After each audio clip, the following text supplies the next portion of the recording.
Hello అండి, subscribe చేసుకోండి, like కూడా చేయండి. ఈరోజు సీరియల్లో పల్లవి వాళ్ళ అమ్మమ్మ పక్క సర్దుకుంటుంటే చూసి కాసేపు ఆలోచించి యాక్టింగ్ స్టార్ట్ చేసి ఏడ్చుకుంటూ వెళ్ళి ఆమె కాళ్ళ మీద పడిపోతుంది.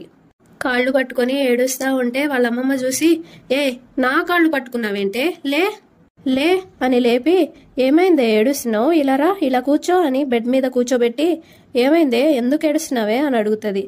అప్పుడు పల్లవి, నన్ను అవని కొట్టిందమ్మమ్మ. కొట్టిందా, ఎందుకు అని అడుగుతుంది. అప్పుడు పల్లవి, నేను వాళ్ళమ్మ గురించి మాట్లాడానని కొట్టింది.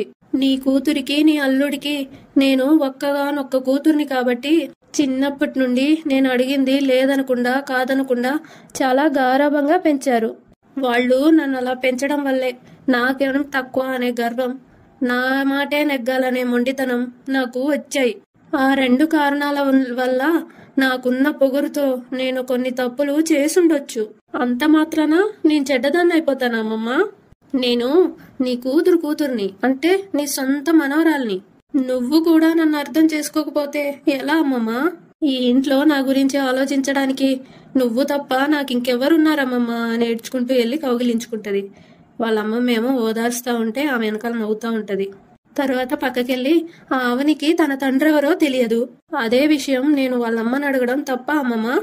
తన భర్త ఎవరు అనేది ఆ మీనాక్షి గారు చెప్పడం లేదంటే ఎవరికి పుట్టిందో తెలియని ఆ అవని నీ సొంత మనవరాలైన నన్ను తిట్టడం కొట్టడం చూస్తుంటే నువ్వు ఎలా ఊరుకోగలుగుతున్నావు అమ్మమ్మ అని అంటా ఉంటే వాళ్ళమ్మమ్మ ఆలోచనలో పడుతుంది. పల్లవి ఏమో, నీకు అవని మీద ఉన్న ప్రేమ నీ సొంత మనవరాల మీద లేదా అమ్మమ్మ అని అడుగుతుంది. అప్పుడు వాళ్ళమ్మమ్మ, ఛా అలా అంటున్నావేంటే పిచ్చిదానా, నువ్వు నా కూతురు బిడ్డవి, నీ మీద ప్రేమ లేకుండా ఎలా ఉంటది అని అంటా ఉంటే నువ్వు నాకు సపోర్ట్ చేయాలి కదా మరి. నువ్వు నాకు సపోర్ట్గా మాట్లాడితే అవని అలా రెచ్చిపోతుందా? అవని నన్ను అవమానిస్తుంటే నీకు బాధగా లేదా?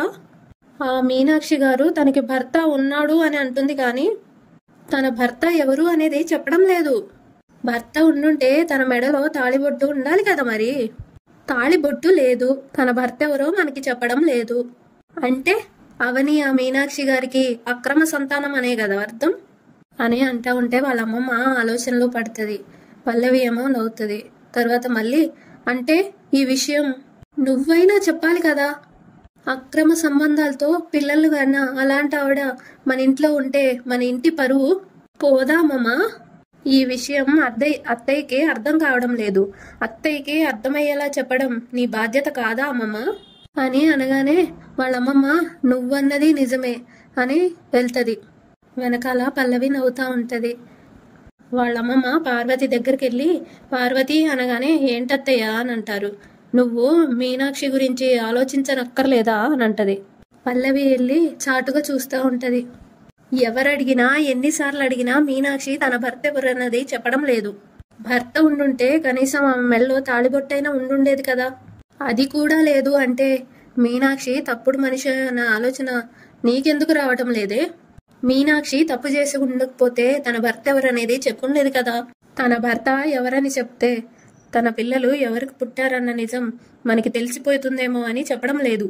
అందుకే తన భర్త గురించి చెప్పే ధైర్యం చేయలేకపోతుంది. ఆ విషయం నాకు అర్థమైంది. నాకు అర్థమైన విషయం నీకెందుకు అర్థం కావటం లేదే? అలాంటి వాళ్ల మీద జాలి చూపిస్తే పోయేది మన పరువే. ఆమె మనతో ఉంటే మనం కూడా అలాంటి వాళ్లమే అని అనుకుంటారు. నువ్వే ఆలోచించు అని పార్వతితో అనేసి వెళ్ళిపోతుంది. పార్వతి ఏమో ఆలోచనలో పడుతుంది.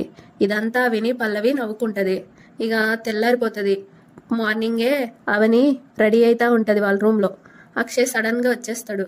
ఏంటండి డోర్ కొట్టి రాకుండా అలా వచ్చేసారు అని బయట కొంగు సర్దుకుంటూ అంటది. అక్షయ్ డోర్ పెట్టేసి, నేను వచ్చింది పరాయి వాళ్ళ ఇంటికో పరాయి మనిషి దగ్గరకో కాదు కదా అని అంటా ఉంటే అవని, అయినా సడన్ గా మీరు అలా వస్తారని అనుకోలేదు, లేకపోతే కనీసం తలపన్నా గడియ పెట్టుకునేదాన్ని అని సిగ్గుపడతా ఉంటే అక్షయ్ నవ్వుతూ, వచ్చింది నేనేగా, ఎందుకంత సిగ్గుపడుతున్నావు అని అడుగుతాడు. అని అవని దగ్గరికి వెళ్ళి చూస్తా ఉంటే అవని, అలా చూస్తున్నారేంటి అని అడుగుతుంది. అప్పుడు అక్షయ్, ఎలా చూస్తున్నాను, మీరు ఏదోలా చూస్తున్నారు అనగానే, ఏదోలా అంటే గుచ్చినట్టుగా చూస్తున్నారు అని అంటది. అక్షయ్ ఏమో, నీ నవ్వు నీ సిగ్గు నా మతి పోగొడుతుంటే నేను అలా చూడటంలో తప్పేముంది, నిన్నెందుకు చూడాలనిపిస్తుందో తెలుసా అని అంటా ఉంటే, ఎందుకో అరవిరిసిన మందార పువ్వుల ముద్దుగా అందంగా ఆకర్షణీయంగా కనిపిస్తున్నావు అని ఆపేసేసరికి, కవిత్వం ఆపేశారేంటి అని అడుగుతుంది. ఇంకా అని అడుగుతుంది. అప్పుడు అక్షయ్, ఇంకా అంటే ఏదైనా మంచి గిఫ్ట్ ఇవ్వచ్చుగా అని అడుగుతాడు. గిఫ్ట్ అంటే అని అనగానే అక్షయ్, అదే నువ్వేమిస్తే నేను హ్యాపీగా ఫీల్ అవుతాను అది అని అంటాడు. అది అంటే ఏంటో అది. అక్షయ్ ఏమో, ఇందాకల తలుపులు గడియ వేసుకోలేదని చెప్పావు, నువ్వు ఇప్పుడు ఇస్తానంటే తలుపులు గట్టిగా గడియ వేస్తాను. నేను అడిగిన గిఫ్ట్ ఏంటి అనేది అర్థమైందనుకుంటాను అని అంటా ఉంటే అవని, ఇప్పుడు అలాంటివేం లేవు. అంతేనా? అంతే.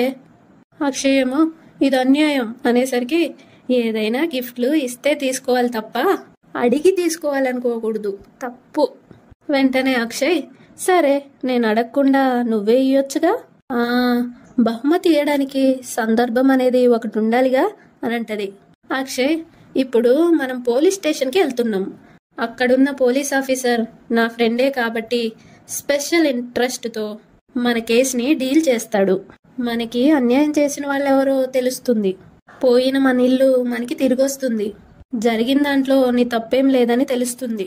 పోయిన మన ఆస్తి మన చేతికి తిరిగొస్తుంది. నేను అడిగిన బహుమతి ఇవ్వడానికి ఇంతకన్నా మంచి సందర్భం ఇంకేముంటుంది అని అంటా ఉంటే అవని, ఇప్పుడు కాదు, మీరన్నవన్నీ జరిగిన తర్వాత అప్పుడు అనగానే అక్షయ్, కాదు ఇప్పుడే అని ముద్దు పెట్టుకోవడానికి వెళ్తే అక్కడికి ఆరాధ్య వచ్చి అమ్మా అని పిలుస్తుంది. ఇద్దరు ఉలిక్కి పడతారు. ఏం చేస్తున్నారు మీరిద్దరు? నాన్న, నేను రావడం చూసి మీరిద్దరు ఉలిక్కి పడ్డారేంటి అని అడుగుతుంటే అవని నవ్వుతా ఉంటది. అక్షయ్ కంగారు పడుతూ, అదేం లేదమ్మా, నువ్వు రావడం చూసి అని తడబడతా ఉంటాడు. అవని నవ్వడం చూసి, అమ్మా నువ్వు నాన్న ఎక్కడికైనా వెళ్తున్నారమ్మా అని అడుగుతుంది. అవని, అవునమ్మా, మీ నాన్నగారు నేను ఒక ముఖ్యమైన పని మీద వెళ్తున్నాం. ఆరాధ్య, ముఖ్యమైన పని అని అంటున్నారు కాబట్టి I wish you all the very best అని అంటది. నా ఆశీస్సులు మీకెప్పుడు ఉంటాయి అని అంటది. ఇద్దరు నవ్వుతారు. అవని ఇంకా అక్షయ్ రెడీ అయ్యి హాల్లోకి వెళ్ళి, అత్తయ్య మామయ్య గారు అని పిలుస్తుంది. అక్కడికి రాజేందర్ వచ్చి, ఏంటమ్మా అని అడుగుతాడు.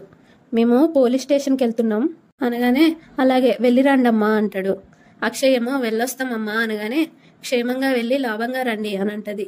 మీనాక్షి బయటున్న చీరలు తీసుకొని వస్తా ఉంటే, అమ్మా మీ అల్లుడు గారు నేను బయటికి వెళ్ళొస్తాము అనగానే, అలాగే అమ్మా అంటది. అక్కడే ఉన్న అక్షయ్ వాళ్ళ నానమ్మ, ఆగవని అని మీనాక్షిని చూస్తుంది. అయితే ఏంటమ్మమ్మ గారు అని అవని అడుగుతుంది. ఏదైనా ముఖ్యమైన పని మీద వెళ్తున్నప్పుడు మంచి శకునం చూసుకొని వెళ్ళాలి, అంతేకాని ఎవరు పడితే వాళ్ళు ఎదురొస్తే వెళ్ళకూడదు. పల్లవి కూడా చాటుగా చూస్తూ ఉంటది. అవని ఏమో, అయ్యో అలా అంటారేంటమ్మమ్మ గారు, మాకు ఎదురొచ్చింది ఎవరో పరాయి వాళ్ళు కాదు కదా, మా అమ్మే కదా, అమ్మ ఎదురు రావడం శుభశకునమే అవుతుంది కదా అని అంటా ఉంటే వాళ్ళ నాన్నమ్మ, నేను కూడా నా కొడుక్కి అమ్మనే, కానీ ఈ ఇంట్లో వాళ్ళు ఎవ్వరు ఏ పనికి వెళ్ళినా వాళ్ళకి ఎదురుకు రాకుండా జాగ్రత్త పడతా ఉంటాను. ఎందుకంటే భర్త లేని విధవరాలు ఎదురు పడ్డం మంచిది కాదు కాబట్టి. నాకు భర్త లేడు, మీ అమ్మకున్నా లేనట్టే, అంటే ఈ ఇద్దరం ఒకటన్నట్టే కదా అని అంటా ఉంటే మీనాక్షి ఏడుస్తూ ఉంటది. అందుకే చెప్తున్నాను అని అంటా ఉంటే అక్కడికి పల్లవి వచ్చి, అమ్మమ్మ వెళ్ళడం మంచిది కాదని చెప్పింది కదా, ఇప్పుడే వెళ్ళాలన్న రూల్ ఏముంది, మరొకసారి ఎప్పుడైనా వెళ్ళొచ్చు కదా అని అంటా ఉంటే అవని, నువ్వు కొంచెం ఆగుతావా అని అంటది. అక్కడికి శ్రేయ వచ్చి, పల్లవి అన్న దాంట్లో తప్పేముంది అక్క, ఎవరు ఎదురు ఎలాంటిదో మనం ఏం చెప్పలేం కదా, అమ్మమ్మ గారు మన మంచి కోసమే చెప్పిర్రు, ఆగిపోవచ్చు కదా అని అంటా ఉంటే అవని, ఏ తల్లైనా తమ పిల్లలకు మంచి జరగాలనే కోరుకుంటుంది. తల్లనేది దేవతతో సమానం. అలాంటప్పుడు ఆ తల్లి ఎదురు రావడం అదృష్టమే అనుకోవాలి తప్ప దురదృష్టం కాదు, అపశకనం అంతకన్నా కాదు. అర్థమవుతుందా అని అంటా ఉంటే పల్లవి, మొన్నటి వరకు బావగారు మావయ్య గారు అందరూ నీ ఎదురు చూసుకునే బయటికి వెళ్లేవాళ్ళు, నిన్ను తప్ప మమ్మల్ని ఎదురు రమ్మనే వాళ్ళే కాదు. అంటే నువ్వు ఎదురొస్తే మంచి జరుగుతుంది, మేము ఎదురొస్తే మంచి జరగదనే కదా అర్థం. ఆ లెక్కను చూసుకుంటే నువ్వు మంచి మేము చెడ్డ అనే కదా. అలాంటప్పుడు మీ అమ్మగారు మంచో చెడో ఎవరికి తెలుసు. పల్లవి, నిన్ను మాట్లాడొద్దని చెప్పాను కదా అని కోపంగా అంటది అవని. ఎందుకు మాట్లాడొద్దు అని పల్లవి అంటా ఉంటే, శ్రేయ ఈ ఇంట్లో నువ్వు తప్ప మేమెవ్వరం మాట్లాడకూడదా మాట్లాడే రైట్స్ మీకు మాత్రమే ఉన్నాయా అని అంటది. అప్పుడు అవని, మేము చాలా ముఖ్యమైన పని మీద వెళ్తున్నాం, ఇలాంటప్పుడు ఈ సెంటిమెంట్స్ ఎందుకు అని అంటా ఉంటే పార్వతి, అవని సెంటిమెంట్లు అనేవి ఊరికే ఎవ్వరూ పెట్టలేదు అనగానే మీనాక్షి షాక్ అవుతుంది. నువ్వు కూడా ఏంటమ్మా అని అక్షయ్ అంటాడు. మేము త్వరగా వెళ్ళాలి, అర్థం చేసుకోరేంటి అని అంటా ఉంటే పార్వతి, అర్థం చేసుకోవాల్సింది మేం కాదురా, మీరు. ఆచారాలు, సాంప్రదాయాలు, శుభశకనాలు, అపశకనాలు ఇలాంటివన్నీ కాలక్షేపం కోసం పెట్టినవి కావు.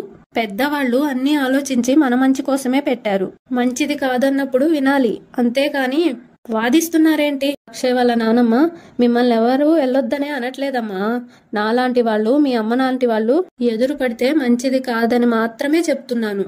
పార్వతి, కాసేపు కూర్చొని మంచినీళ్ళు తాగి వెళ్ళండి అని అంటా ఉంటే రాజేందర్, ఏమీ అవసరం లేదు అని అంటా ఉంటే వాళ్ళమ్మ, అవసరం లేదు అంటావేంట్రా, నేను ఊరికే చెప్తున్నానా? వెంటనే రాజేందర్, నమ్మకాలు ఉండడంలో తప్పు లేదమ్మా, కానీ ఆ నమ్మకాలు ఎదుటి మనిషిని ఇబ్బంది పెట్టేలా, ఆ మనిషిని బాధ పెట్టేలా ఉండకూడదు.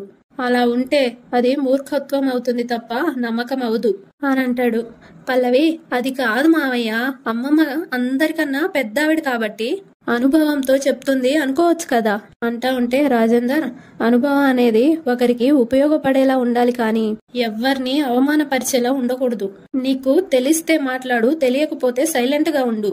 నల్లపిల్ల ఎదురొస్తే మంచిది కాదని అంటారే తప్ప మనం దానికి ఎదురుపడ్డం వల్ల దానికేం చెడు జరుగుతుందో అని ఎవ్వరు ఆలోచించరు. అది మన దౌర్భాగ్యం. మంచి జరగాలని ఆలోచించడానికి, మంచి చేయాలని చూడ్డానికి ముహూర్తాలు, సెంటిమెంటులు అవసరం లేదు.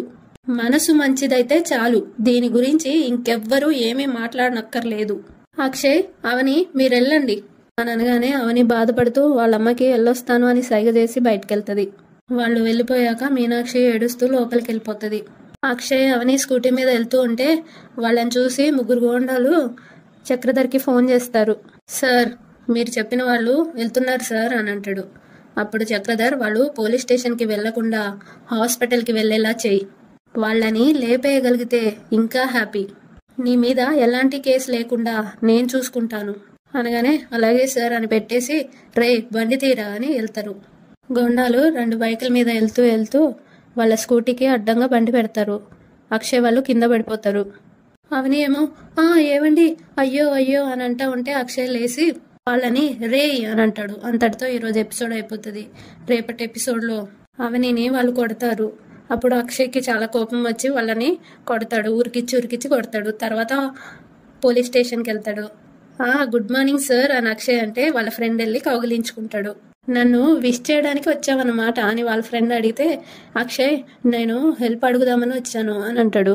ప్రాబ్లం ఏంటో చెప్పు అని వాళ్ళ ఫ్రెండ్ అనేలోపు అక్కడికి కమల్ ఆ మోసం చేసిన వాడిని కొట్టుకుంటూ తీసుకొస్తాడు. అప్పుడు అక్షయ్ అతన్ని చూసి, వాడే వీడు అని అంటాడు. అతను, నా చేత ఆ చక్రధర్ అన్ని చేయించాడు సార్ అని వీడియో చూపిస్తాడు. చక్రధర్ ఇతనితో మాట్లాడిన వీడియో చూపిస్తాడు, పల్లవితో మాట్లాడింది కూడా చూపిస్తాడు. అది చూసి కమల్ ఇంకా అందరూ షాక్ అవుతారు. అంతటితో ఎపిసోడ్ అయిపోతుంది. సబ్స్క్రైబ్ చేసుకోండి కదా. ఈరోజు మైక్ సరిగ్గా లేదు, అందుకోసమని ఓన్లీ ఫోన్లో చెప్పాను, ఎలా వచ్చిందో తెలియదు. అండ్ ఒక 50 సబ్స్క్రైబర్స్ వస్తే చాలు.